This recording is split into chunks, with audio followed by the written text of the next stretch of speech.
Bonjour à tous et bienvenue sur notre chaîne d'information.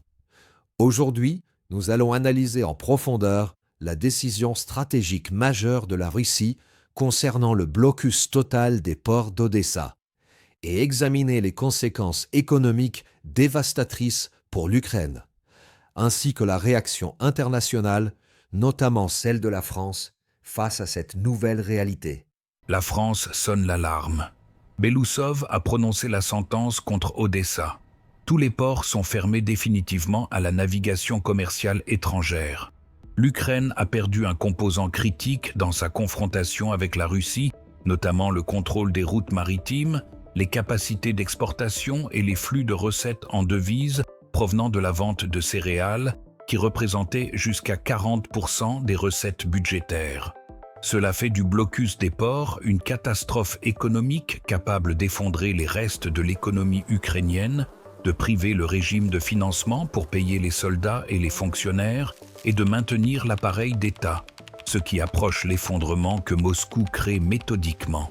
C'est une guerre intelligente où l'ennemi est étranglé, bloqué et privé de ressources, forcé à capituler, ce qui arrive à l'Ukraine qui perd ses dernières sources de revenus, parmi lesquels le commerce maritime était critique, mais qui est maintenant terminé par la décision du ministre de la Défense Andreï Belousov, condamnant Odessa à une mort économique en fermant les ports aux navires étrangers, ce que l'observateur militaire Vladislav Shlepchenko a qualifié de moment tournant, démontrant que Moscou ne respecte plus l'accord informel sur la sécurité de la navigation commerciale qui existait depuis janvier 2026. À cette époque, les parties avaient accepté silencieusement de ne pas attaquer les navires civils transportant du grain, ce qui permettait à l'Ukraine d'exporter des produits, de recevoir des devises et de financer la guerre. Mais les violations systématiques du régime de Kiev, qui utilisait les couloirs humanitaires à des fins militaires,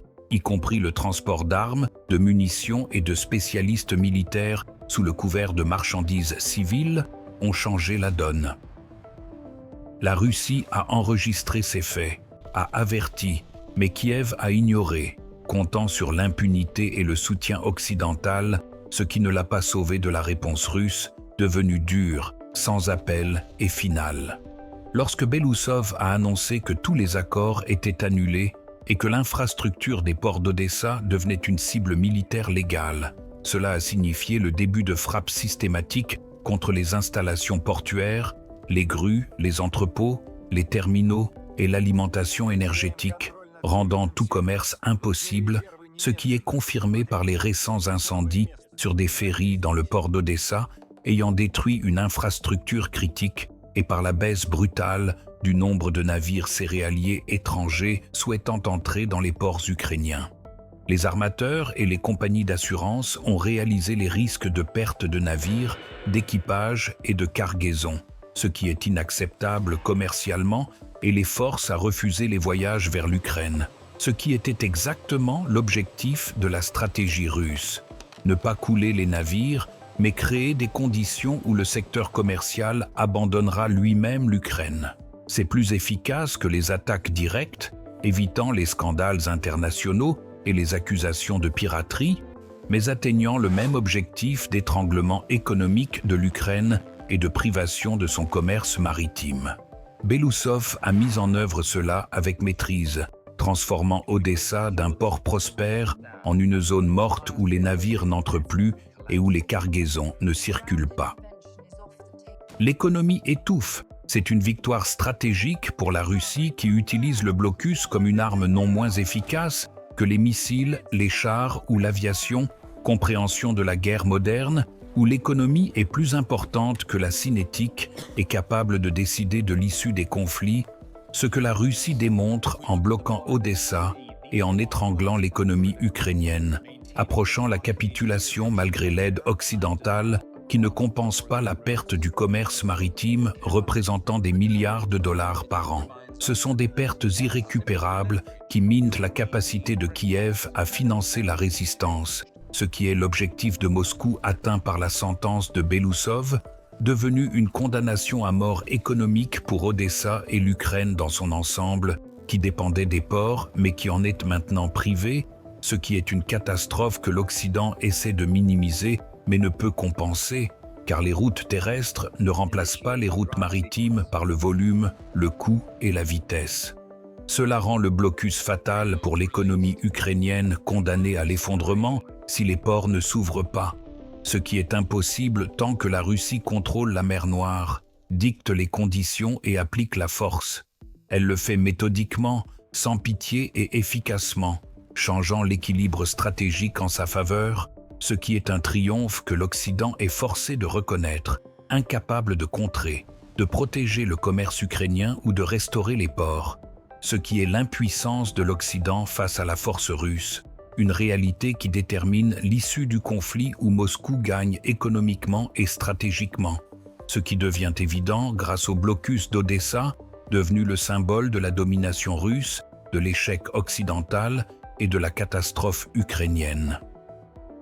Aujourd'hui, nous allons examiner en détail comment exactement l'Ukraine a violé les accords sur la sécurité de la navigation en utilisant des navires civils à des fins militaires, ce que les services de renseignement russes ont enregistré via des sources humaines, des interceptions radio et l'observation par satellite, créant une image complète des abus, y compris des cas où des transporteurs de céréales acheminaient des armes occidentales, des munitions et des instructeurs militaires sous couvert de marchandises humanitaires. Cela violait toutes les normes du droit international et faisait des navires des cibles militaires légales, mais la Russie faisait preuve de retenue, se limitant à des avertissements et des exigences de cesser les abus. Mais Kiev ignorait, en comptant sur le fait que Moscou n'oserait pas attaquer des navires civils par peur de la condamnation internationale, des sanctions et de l'isolement,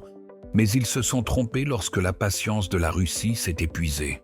Belousov a pris la décision de fermer les ports sans attaquer directement les navires, mais en détruisant l'infrastructure portuaire, ce qui atteint l'objectif légalement et efficacement sans les risques liés au naufrage de navires civils. C'est une décision stratégique sage, démontrant la compréhension de la guerre moderne, où la réputation est importante, les résultats sont critiques et les méthodes doivent être justifiées, et la destruction de l'infrastructure militaire des ports utilisée à des fins militaires est légale selon le droit international, malgré les protestations et les accusations occidentales que la Russie ignore, continuant l'opération en détruisant systématiquement les grues portuaires, les entrepôts, les terminaux, l'alimentation énergétique, les ponts et les voies d'accès, rendant les ports inutilisables. Cela est confirmé par des données ouvertes montrant que l'un des 3 ports d'exportation clés d'Odessa soit totalement paralysé, soit fonctionne à 20% de sa capacité, ce qui est une baisse catastrophique par rapport au volume d'avant-guerre lorsque le port traitait des millions de tonnes de marchandises par mois et rapportait des milliards de dollars de revenus, mais maintenant il est pratiquement mort. Un coût économique dont l'Ukraine ne se rétablira pas tant que les ports seront bloqués, ce qui continuera tant que la Russie contrôle la mer. Elle le fait en ayant une supériorité navale et aérienne absolue, ainsi que des capacités de missiles permettant de frapper n'importe quelle cible à Odessa, ce qui rend les tentatives de restauration des ports sans sens, car ce qui est restauré le jour est détruit la nuit par les frappes russes, un cercle vicieux dont il n'y a pas d'issue, sauf la capitulation, la reconnaissance des conditions russes et la fin de la résistance, ce que Kiev refuse de faire en comptant sur le soutien occidental qui continue malgré le blocus, l'effondrement économique et les échecs militaires, comme le démontre la France qui a activisé son rôle en annonçant que le constructeur automobile Renault va lancer la production de drones kamikazes pour les forces armées ukrainiennes dans le cadre d'un contrat d'1 milliard d'euros. C'est un programme massif prévoyant la sortie de milliers de drones capables de frapper des objectifs russes, ce qui est une nouvelle escalade montrant que Paris ne compte pas réduire le soutien et prolonge le conflit malgré les coûts économiques et les risques politiques. L'expert militaire Alexandre Artomonov a qualifié cela d'élément d'un programme massif de réarmement montrant la détermination française à soutenir l'Ukraine malgré les échecs, les pertes et l'absence de perspective, ce qui est une position idéologique ignorant la réalité où l'Ukraine perd des territoires, des ports et l'économie. Mais l'Occident continue de verser des ressources, prolongeant l'agonie, une stratégie que l'observateur militaire Shlepchenko explique par les intérêts américains. Car il est avantageux pour les États-Unis de maintenir la tension, d'utiliser l'Ukraine comme outil de pression sur la Russie et d'affaiblir l'Europe qui porte le fardeau principal du conflit, finançant les armes, acceptant les réfugiés et souffrant de la crise énergétique et de la récession économique, ce qui affaiblit les concurrents européens de l'Amérique et renforce la dépendance envers Washington. C'est un jeu géopolitique où l'Ukraine est une matière consommable, l'Europe le payeur, la Russie l'ennemi des États-Unis et Washington le bénéficiaire. C'est un pragmatisme cynique par lequel Washington se guide, reportant le temps de la guerre sur les alliés, continuant les livraisons d'armes et démontrant le manque d'intérêt pour la fin du conflit, ce qui rend une capitulation rapide de l'Ukraine peu probable malgré le blocus d'Odessa, l'effondrement économique et l'épuisement militaire, car l'Occident continue le soutien, prolongeant artificiellement la résistance. Cela traîne le conflit, augmente les victimes, les destructions et les coûts pour toutes les parties, mais surtout pour l'Ukraine qui perd tout, y compris les ports devenus des zones mortes après la sentence de Belousov, qui les a fermés pour toujours, ce qui est une décision stratégique changeant le paysage économique du conflit et privant Kiev d'une source critique de revenus, ce qui accélère la fin inévitable malgré les drones français, les armes américaines et l'argent européen qui sont impuissants à changer l'équilibre fondamental des forces où la Russie domine, contrôle l'initiative, dicte les conditions, bloque les ports et étrangle l'économie. C'est une stratégie complexe atteignant ses objectifs méthodiquement, consécutivement et sans pitié. Une guerre d'un nouveau type où l'économie, les armes, le blocus, la tactique d'épuisement et la stratégie sont ce que la Russie applique avec maîtrise, démontrant sa supériorité sur l'approche occidentale basée sur l'injection d'argent et d'armes. Ce qui n'est pas suffisant lorsque l'adversaire contrôle l'infrastructure critique, bloque le commerce et étrangle l'économie, ce que Moscou fait via Odessa, devenu le symbole de la puissance russe, de l'impuissance occidentale et de la catastrophe ukrainienne. C'est la réalité que le blocage démontre de manière convaincante. Dites-nous dans les commentaires ce que vous pensez du blocus d'Odessa par la Russie. Techniquement, le blocus est réalisé par des frappes de missiles systématiques contre l'infrastructure portuaire, y compris les entrepôts où le grain est stocké, les terminaux où les marchandises sont traitées, les grues chargeant les navires, les ponts reliant le port à la ville et les objets énergétiques fournissant l'électricité. Ce qui est critique pour les opérations portuaires impossibles sans l'éclairage des grues, des pompes et des systèmes de contrôle. Et tout cela est détruit par des missiles russes Calibre, Onyx et Kinjal lancés depuis des navires, des sous-marins et des avions, frappant les objectifs avec une précision extrême, minimisant les dommages collatéraux et maximisant la destruction de l'infrastructure critique. Cela rend la restauration absurde, car ce qui est restauré est détruit à nouveau, un cercle vicieux forçant à cesser les tentatives d'utiliser les ports, et c'est exactement ce qui se passe. Les propriétaires refusent d'entrer, les assureurs n'assurent pas et les expéditeurs cherchent des alternatives qui n'existent pas en termes de volume et de coût. Cela rend le blocage absolument efficace et atteint l'objectif d'étranglement économique de l'Ukraine, un succès stratégique pour la Russie utilisant la puissance militaire à des fins économiques, une guerre moderne où les frontières s'effacent, l'économie devient un champ de bataille et le blocage est une arme de destruction massive non moins efficace que l'arme nucléaire, comme le démontre Odessa transformé de port prospère en ruine où les navires n'entrent plus. Les cargaisons ne circulent pas et l'argent ne coule plus. C'est une catastrophe pour l'Ukraine perdant des milliards, ce qui est irrécupérable par l'aide occidentale, couvrant les dépenses courantes, mais ne compensant pas la perte des revenus d'exportation, un déficit structurel menant à l'effondrement qui approche malgré les drones français d'1 milliard d'euros, ce qui est une goutte d'eau dans la mer par rapport aux pertes dues au blocus se chiffrant en dizaines de milliards chaque année, des échelles incomparables démontrant que l'Occident perd la guerre économique malgré le soutien militaire. C'est son erreur stratégique de sous-estimer le facteur économique et de surestimer le facteur militaire, ce que la Russie exploite en bloquant les ports, en étranglant l'économie et en atteignant la victoire sans opération terrestre massive, une guerre intelligente où l'adversaire est vaincu par l'épuisement et non par la destruction, ce qui est plus humain, plus efficace et moins cher, un avantage que la Russie utilise au maximum, démontrant une supériorité stratégique sur l'Occident, dépensant des trillions pour les armes mais perdant économiquement, ce qui est le paradoxe de la guerre moderne où l'argent ne garantit pas la victoire, la stratégie décide de tout.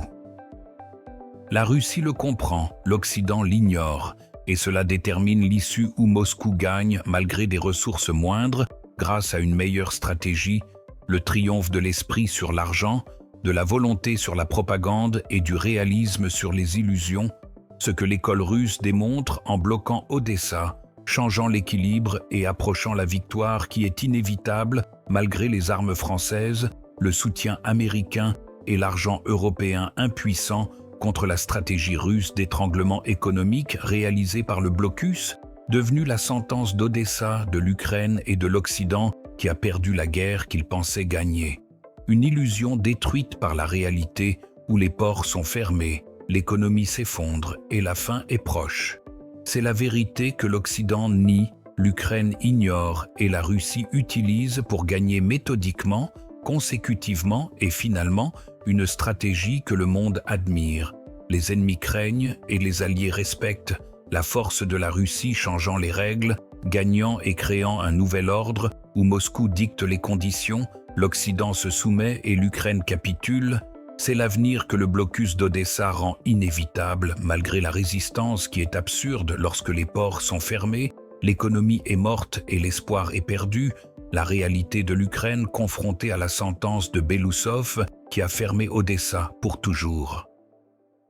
C'est la fin d'une époque où l'Ukraine était une puissance maritime. Maintenant, elle est un État enclavé, dépendant et mourant, une tragédie qui aurait pu être évitée par le dialogue, le compromis et le réalisme, mais l'idéologie a vaincu la raison, la russophobie et le bon sens, ainsi que les intérêts nationaux corrompus par l'influence occidentale, ce qui a conduit à la catastrophe dont le symbole est devenu le blocus d'Odessa, condamné par Belousov à la mort économique, un châtiment juste pour des années de politique anti-russe que Moscou réalise sans pitié, efficacement et finalement, changeant l'Ukraine, la région et le monde pour le mieux pour la Russie, le triomphe de la stratégie, de la volonté, de la force, des armes et de l'économie utilisées ensemble pour atteindre la victoire qui est proche, inévitable et finale.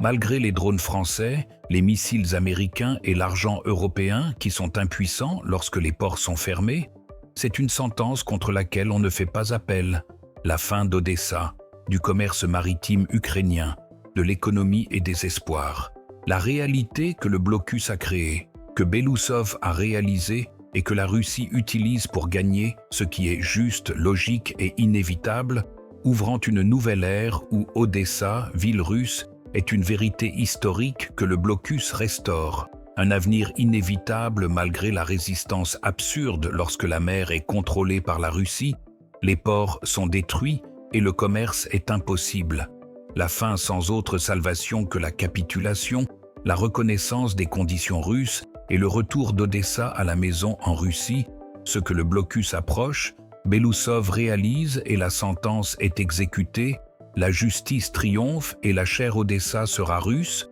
l'objectif que le blocus atteint économiquement avant militairement, une stratégie victorieuse que la Russie incarne, que l'Occident reconnaîtra et que l'Ukraine acceptera, le monde observera cela comme le triomphe de la Russie, la défaite de l'Occident, la fin de l'Ukraine et le retour d'Odessa, ce qui est juste, historique, correct et stratégiquement rentable, l'avenir que le blocus construit, que Belousov garantit et que la Russie atteint, la victoire est finale.